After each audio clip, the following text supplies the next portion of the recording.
Hello guys, so today I'm going to show you how to redirect your Namecheap domain to a website, any website you like. So when you are here on Namecheap, you're going to go account and click on domain list.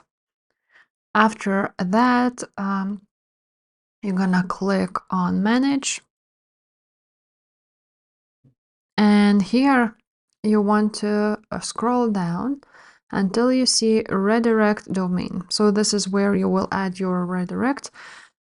Few redirects actually, so you're just gonna click add redirect.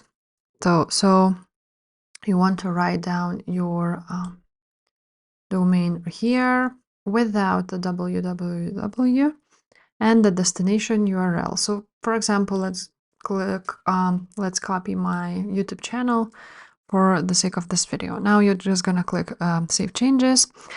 Again, you need to add another redirect, which is www, and again you want to copy your shop, and again you're gonna put down the YouTube channel or something like, or any of your websites.